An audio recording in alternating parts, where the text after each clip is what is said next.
Hey everyone, we are live. Welcome to the weekly show of Classroom Without Walls, using technology to reimagine education. My name is I'm the host of this weekly show. I created this show because I believe our society has changed a lot. Social media and technology play a huge role in our changing society. As educators, we need to embrace this digital transformation and change how we teach and interact with our students. And on this show, I interview leading professors and professionals like Zella regarding topics related to social media, technology, education, change, and disruption. If you are new to the show, I see Mark is here. Welcome to the show.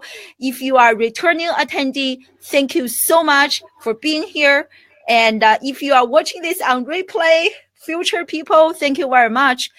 Today, I'm so honored to have my dearest friend, Zella Brazil, to join us. Zella is a digital social media marketer. She has worked in the IT industry for more than a decade. She has a wide range of experiences from marketing, product development, corporate communication, branding to customer service. Zella also offers trainings and workshops on cybersecurity and internet safety for individuals, groups, and corporations, from little babies to young old adults. So Zella, I'm so honored that you are here with us today and teach us what we need to know about cybersecurity and how we should use social media ethically and professionally. Welcome to the show. Hello, dober večer, we say in Slovene. Thank you so much, for having me. And it is my really utmost pleasure not only to be conversing here with you, my special friend, due to social media, because yes, with we met on social media, but also with this wonderful community, because I'm a huge admirer of what does, and I try to be here for every interview, because the topic is near and dear to my heart, and because I think that the bridging the gap between social media, technology, and education is like where we want to focus and where we want to go, and we both work in those fields, so I'm really excited to be here. Hey Mark, Natasha, Cheval, everybody, thank you so much for joining. Oh, thank you. Do you want to add anything to my brief introduction there? Zella? Yeah, I was kind of listening, and I say, wow, yeah, that's a lot of things. Yeah, it's really, I think that you've covered everything pretty well. If you asked my colleagues or my friends, they would tell me I'm like a blender, because I actually do blend a lot of topics, and I actually blend a lot of areas that I cover. But I think that was also one of the things that I grew up with since, being a very young child. I was always, by my parents, I was always kind of encouraged and supported to be very curious, to be really out of the norms, let's say. And it's really funny because my whole family is in the medical field. So they're really on the opposite side of, let's say, what I do. And I was always encouraged, to pursue my dreams or whatever I wanted. And I think that this has given me a really huge leap to, pursue my dreams and do all of the things that interested me. And I made some amazing connections this way. So, yeah. Oh, that is so amazing. Thank you so much for adding that. Also, before we start, I just want to send everyone a quick reminder. Next week, we don't have this show because it is Thanksgiving. But after Thanksgiving, we have Mark Schaefer on the show. I hope everyone can join. And yeah, just a quick reminder. Hey, Des. Hey, Sue. Oh, thank you so much for being here, everyone. And also, I did a quick survey, and I will keep this show to 30 minutes. I think shorter is always better. So let's step in. Zella, you are an early adopter of technology, social media, and everything digital. So can you please share with us how and why did you get started on this path? It's really funny. I studied something that is called cultural studies and management in a way, something that was adapted here from other areas of studies. And everyone told me, what the heck is that? And you will never get a job. And the funny thing was that I got my first job and every other job without, on my own, without any special, acquaintances or referrals. And actually, my first job was at BASF, which is the chemical company.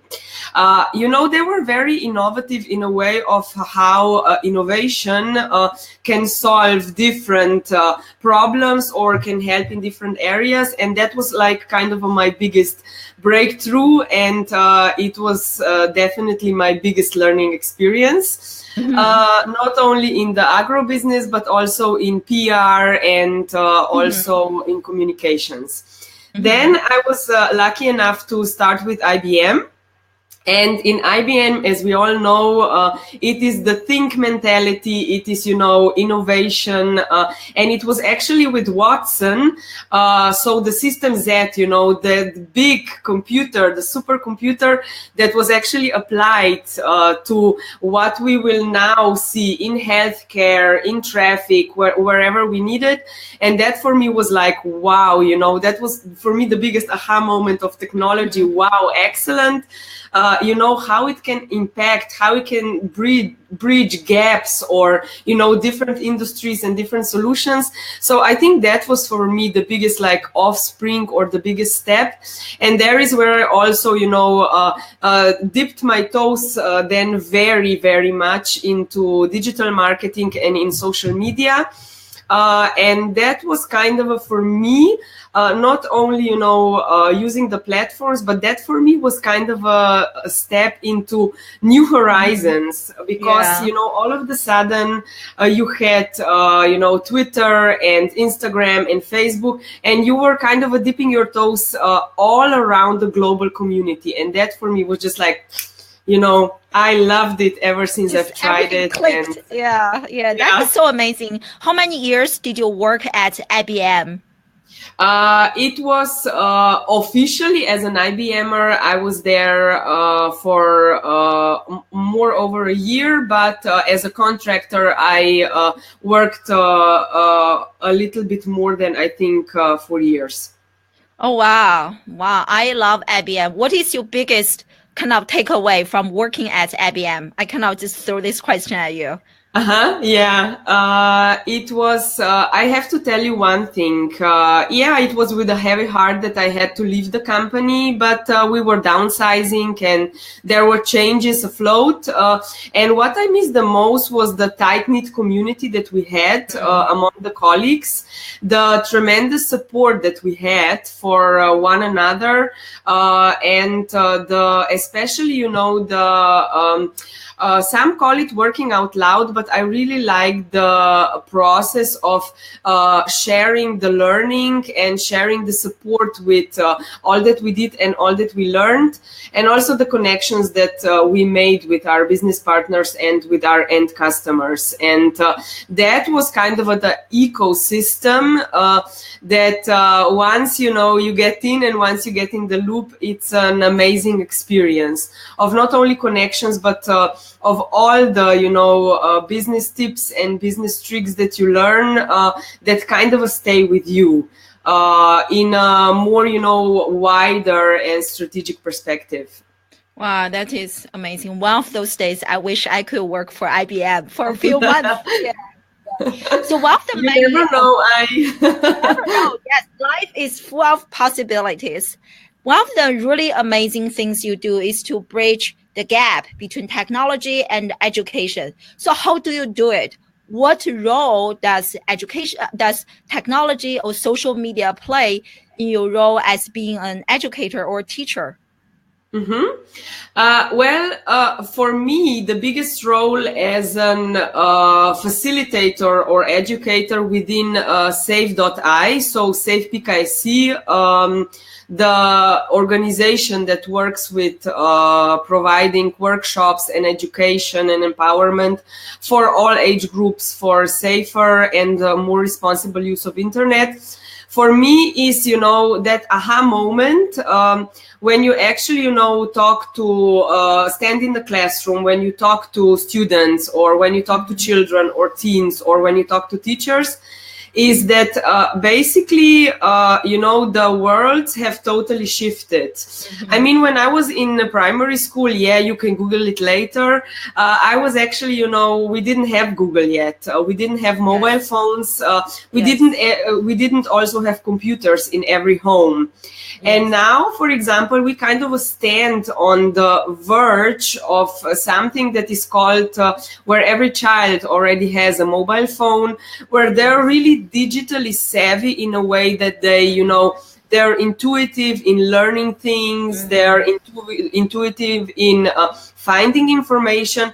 But on the other hand, the perception of what is public, the perception of what is safety, the perception of what is internet is something that is like beyond their comprehension. Absolutely. Not saying that they don't know or they don't want to know, but I think that we have kind of given them a lot of technology, but are still lagging behind or failing in the field of empowering them, in the field of, educating them on all those things that are from safety, security, privacy, and also, basic knowledge also, and behavior of when I encounter improper content, when I encounter, I don't know, harassment, when I encounter something, that makes me feel uncomfortable, that makes me feel sad or, vulnerable or something like this.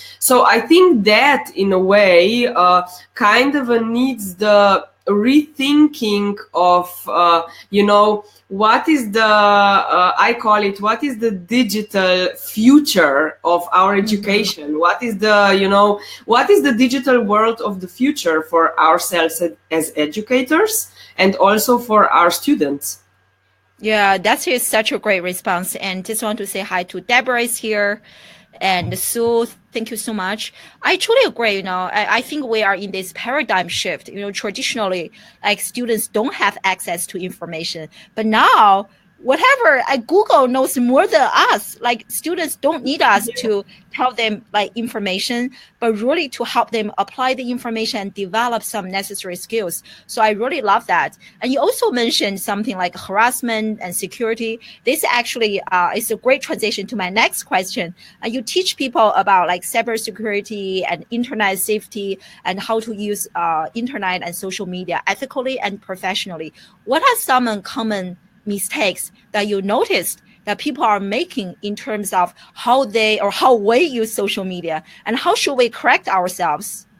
Well, I basically, first of all, I always like to stand on that position, that I'm there to listen to you, I'm there to help you, but I'm not there to, let's say, teach you, or let's say, this is the right way, this is the wrong way, and, you're doing it all way wrong, because I see that too much in the classrooms. And you have to know that every time I stand in a classroom or I have a lecture or a presentation for parents of the children I work with, I'm always, on one side of the world that is, internet is crazy, whatever is happening that is, that is really bad. It would be better if we didn't have technology. And on the other side, those who say, okay, that is okay, but, we kind of lack experience and we're failing because we don't know. We don't have,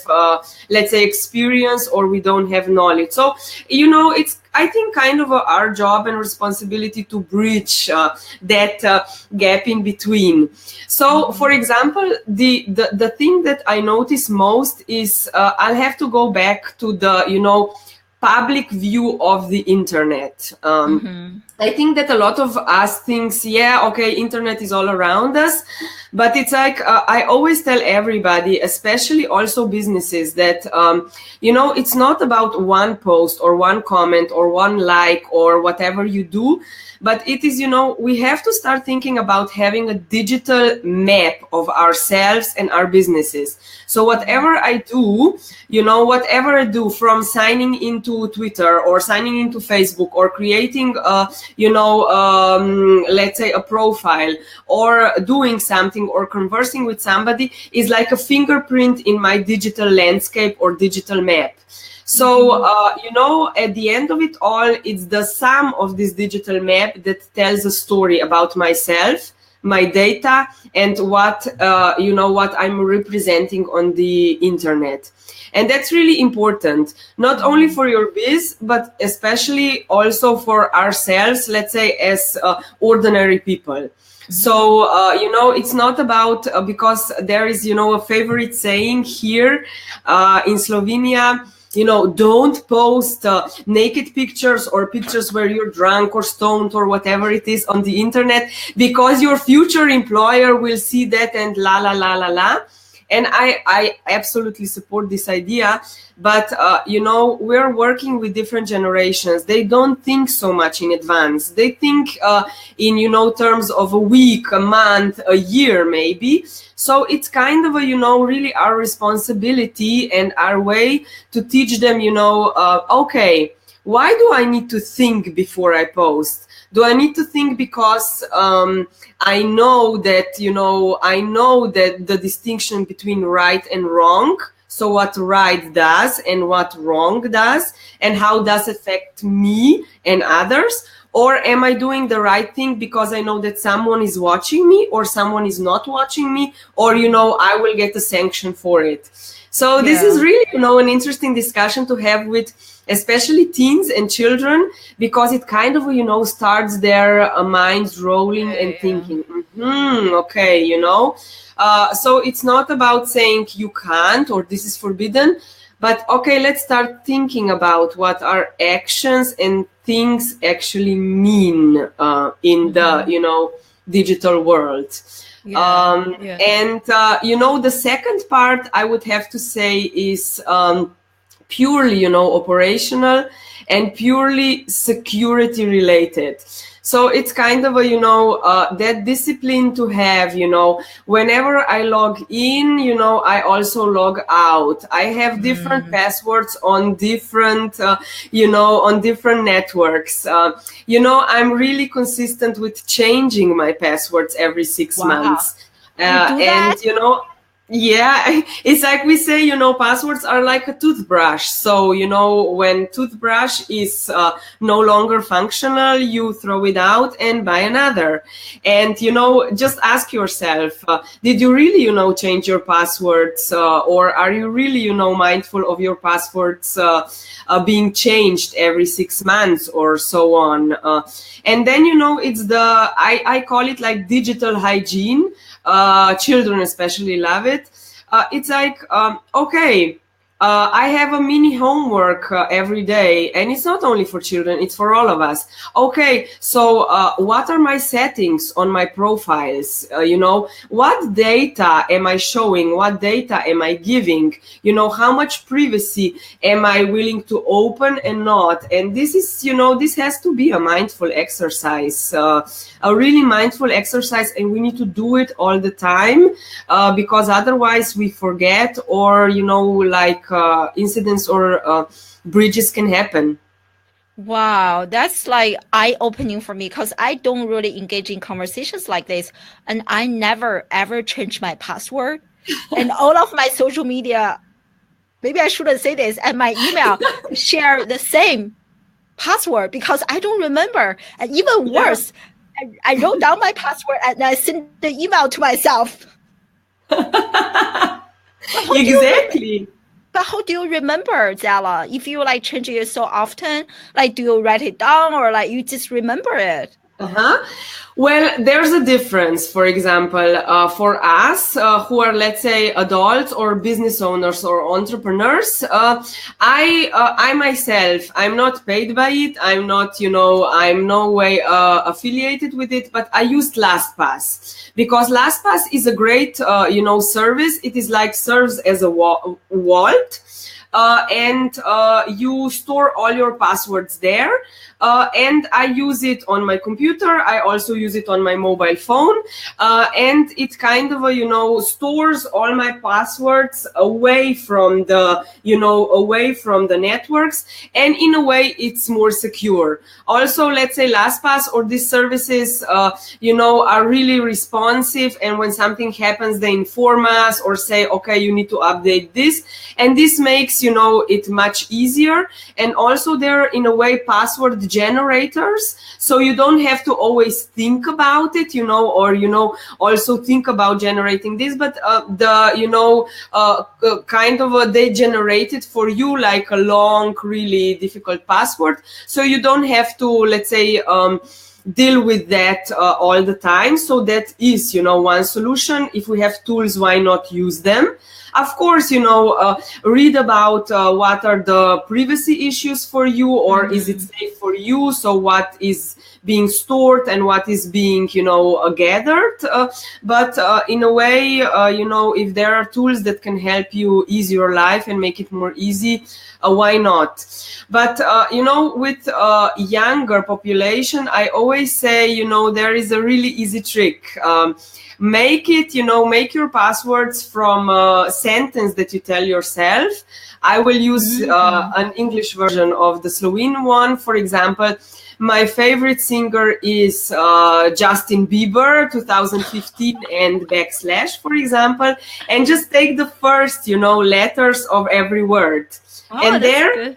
You have a generated password. And, if there are things that are close to your heart or interest you, it's easy to remember it. That's a really great trick. Tip. I remember one time I went to a big PR conference. The keynote speaker was in cybersecurity, and she mentioned that every time, like many of us, before we go to a vacation, we announce to the public, I will be gone from day 1 to day 10. So when she said that, we are sending a signal to the outside world, come to my house, nobody's at home. I was like, wow, that was like, so now, like she recommended that we share about our vacations after we return, so that people don't come rob your house or do something terrible. And that was really eye-opening for me to hear.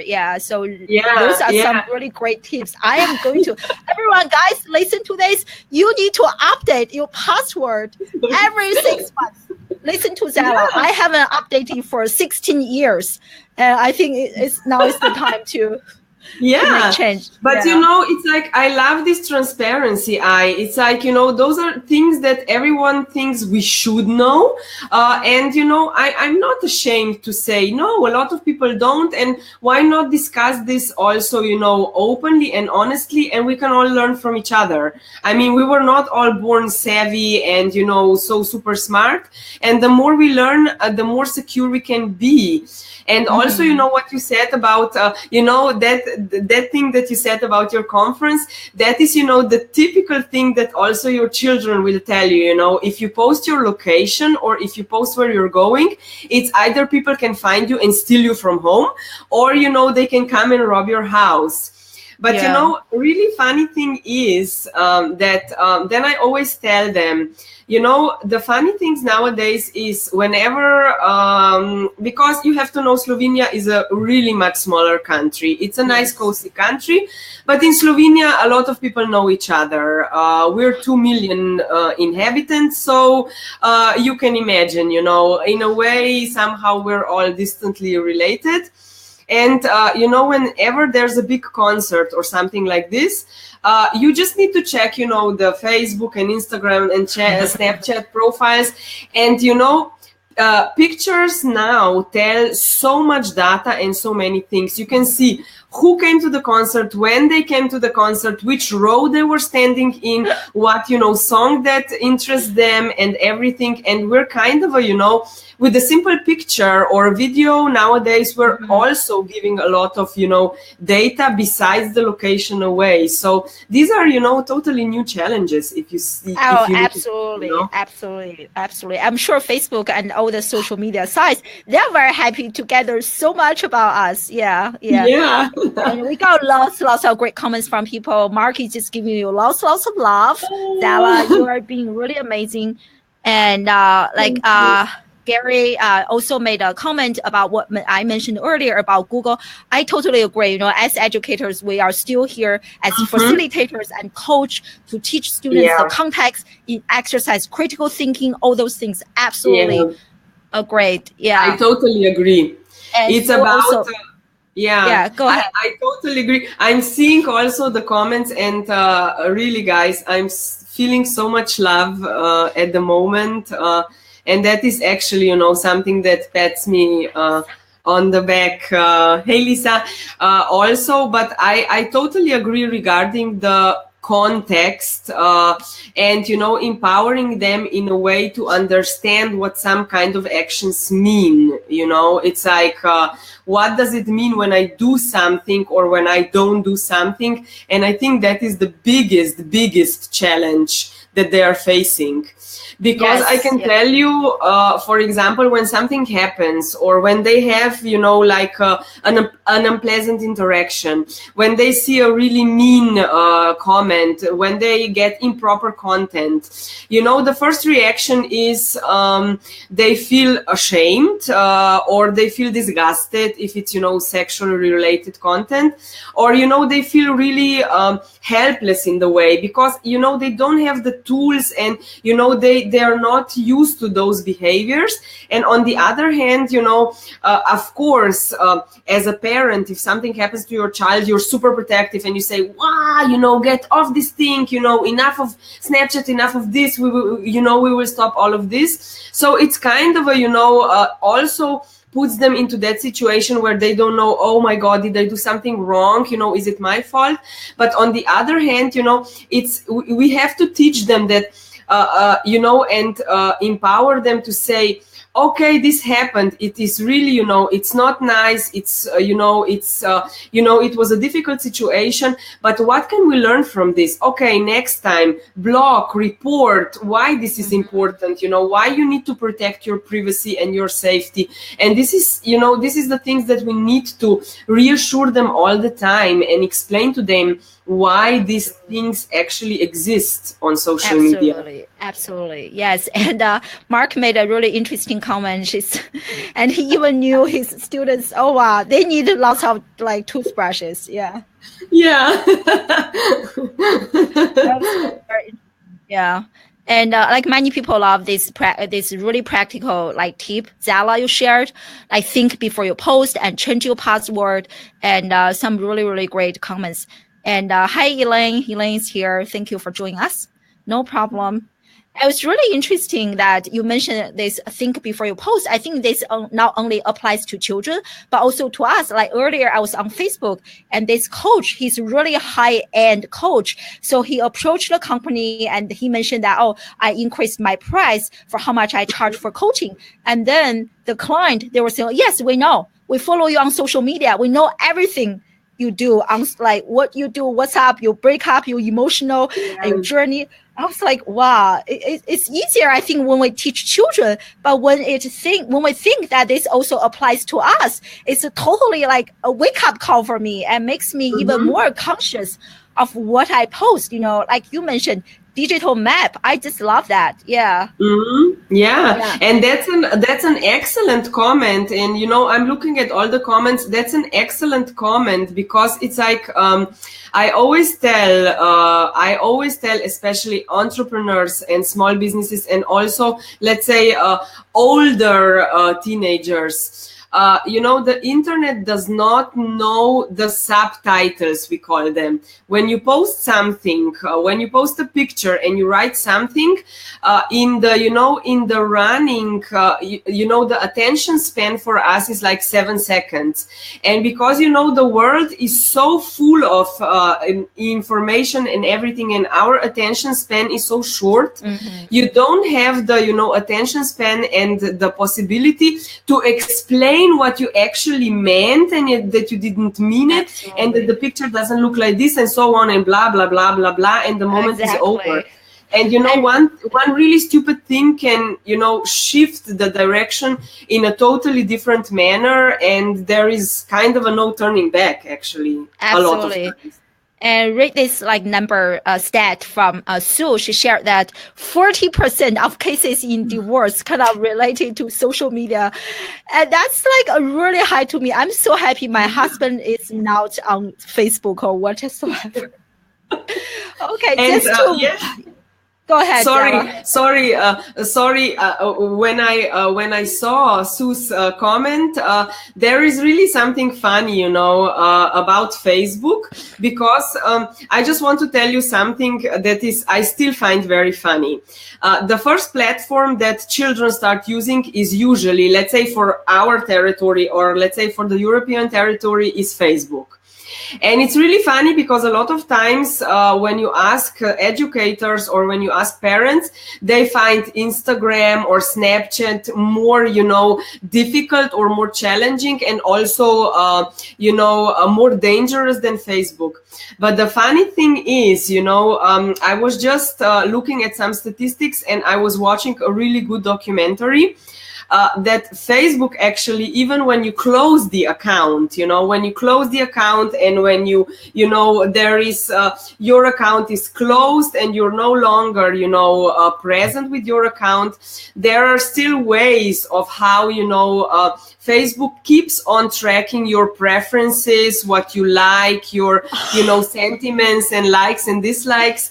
So it doesn't matter actually if, you still have a profile or not, if you're posting or not, but, they're really good at, kind of gathering this data pool that we actually don't really know, in all honesty, what actually in total disclosure then happens with it.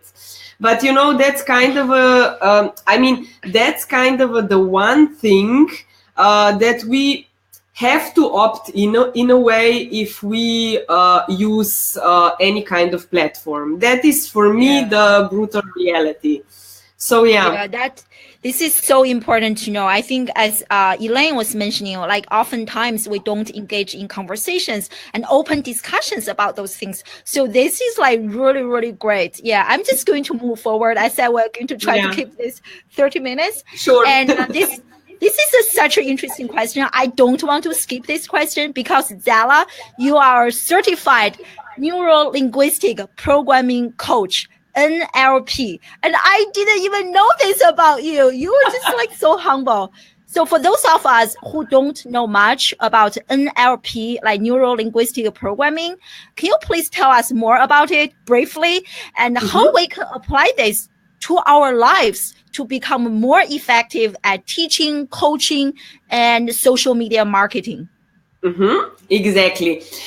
Thanks so much. This is one of the things that I do, and I don't speak much about it. Firstly, because let me just say this, because a lot of the people I work with are in my territory, and my territory is so small that a lot of times, there are different stories or there are different experiences that some people might find themselves, in it. So that is the part of thing that I also don't discuss very, publicly on social media.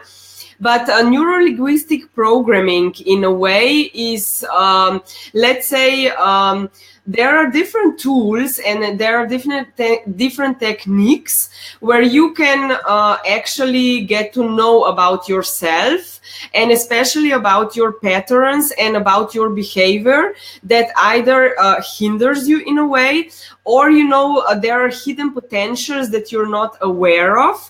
And when you find them and when you focus them in the right area, you can do wonderful things with it. A lot of times NLP is, like promoted, like it changes your life instantly. But I say this, nothing changes your life unless you're willing to work for it, unless you're willing to put your effort in it and really work, on your existing patterns, on your existing behavior, and whatever you wish to change, or correct or make better or smarter or whatever it is. So basically, NLP, let's say, has various techniques that, coaches and trainers actually apply. But one, there are like really simple tips and hacks you can use in your, let's say, real life. A lot of things, that we know as entrepreneurs or businesswomen, businessmen, or whoever works in business is that, we all have like limiting beliefs. So a lot of times, you will keep on looping the same, I don't want to call them mistakes, but the same challenges. Like, for example, somebody is really afraid of public presentations because they have a limiting belief or, past experience when somebody told them you're crap at this, listen to your voice. It's like a screeching owl or something like this. And this kind of stays with you. Or, for example, it's like those are the typical generalizations. Women can't be leaders, or how can women be mothers and business people and so on. So these are like generalizations that we a lot of times internalize. So we a lot of times don't even know that exists. So kind of through different questions, or, if we start questioning each other every day, where does this come from? Okay, why do I believe this? Why do I think this? You can learn a lot about yourself and especially about your triggers, what triggers you. Okay, what happened that triggered my response or my thoughts? And, then you can be more mindful about what goes on in your mind, in your behavior, in your, focus towards other people and in your communication with other people. And it can be a way, to change things, to shift things. And just to close this all off, you probably didn't know this, but a lot of NLP focuses on SMART goals. So SMART goals that can be, applicable to everything, to your business path, to your personal life and everything. And it's like, really thinking about, setting not only SMART goals, because I think that SMART goals is kind of a buzzword, but really understanding, what do I want to do? Why do I want to do it? What are the small steps? What are the big leaps? And what is the timeline that I want to achieve it? And especially, this is what I discuss with my clients all the time and also with my students too. It's like, really learn about what is my image or what is my perception of something that I want to achieve. This is typical when people come to you and say, I want to change something in my life. And I always ask them, what does change mean to you? Does change mean I want to start living healthier? I want to dye my hair in blue. I want to get a different partner. I want to get a promotion in, let's say, my job. So it's really, crucial to understand what something means to me, means for my picture. Because a lot of times, especially with social media, we see a lot of stories about success, a lot of stories about people making it and breaking it and being super successful. And we kind of, internalize that and think, yeah, I want to do that too. But maybe, I'm not having success because that is not my picture of what I need or what I want. So, in long form, that's about it. Gold. This is gold. I saw comments from people. I probably don't have time to share everyone's comments. That quite a few people suffer from self-doubt and imposter syndrome. And so everything, I think knowing that Elaine, Mark, and Shval, like we do this all the time. We are not alone. So some of those tips are really good. Don't compare with, just understand who we are and know our why, and just focus. This is like really amazing. I can just talk with you forever. Everyone is just like commenting. This is so incredible. But to respect everyone's time and to keep my promise, even though it looks like I'm not. This is our last question. What is the one project that you are super fired up right now, Zala? And how can we help you? Thank you so much. To many of you, this will come as a surprise, and we were chatting about this with I before the show. But I'm actually, I got a super opportunity. I am starting Monday, people, short deadlines. I'm starting a full-time position. So I'm kind of converting my entrepreneurial path in a way for different pastures. So I'm going full-time as a mixture of working on a project, a one-year project that will be a mixture of project management, education, internet, social media, so all in one. And I'm super, super excited about it. It has been, a very giant leap in a way for me. But I think that it is the time to do it. And what I would really like from all of you is to know that I am not leaving social media. I will still be present. I love my communities, and as long as I have your support and your love and your kindness and compassion, please, kindness and compassion, I will be okay, and it will be just, wind beneath my wings, or whatever they say.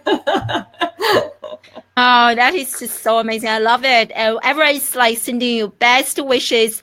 Everyone's saying congratulations and so happy for you. And wow, please keep us posted.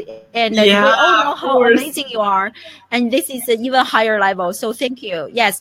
And how can we find out more about you, Zala? Tell us everything, your social media handles and a website if you have. Yeah, exactly. You can always find me, and my home will always be Twitter. So I'm at Zalka. I will type it in later for sure. So I'm there. I'm chatting there, and that is my home base, and that is the place that has connected me the most amazing and awesome people in the whole world. Mind that. And otherwise, I'm Zala Britzel all over other channels. I mostly use also Instagram, and I am on Facebook, but I'm kind of rethinking the whole strategy in a way because of different audiences. I do have a Slovene website, which is called by my company name Urla. So it's urla.si, but that in Slovenian won't help much. And I have to pat myself, on my fingers to update my, let's say, official page, zalabritzel.com, where I need to update a lot of not only materials, but a lot of contact information. So all the feedback or insights are highly appreciated. And that is the one thing that I need to check the box of it. For myself too. Oh, that is so nice. And Irene just joined us. Thank you. It's okay. Yeah. And I see Irene. Yeah.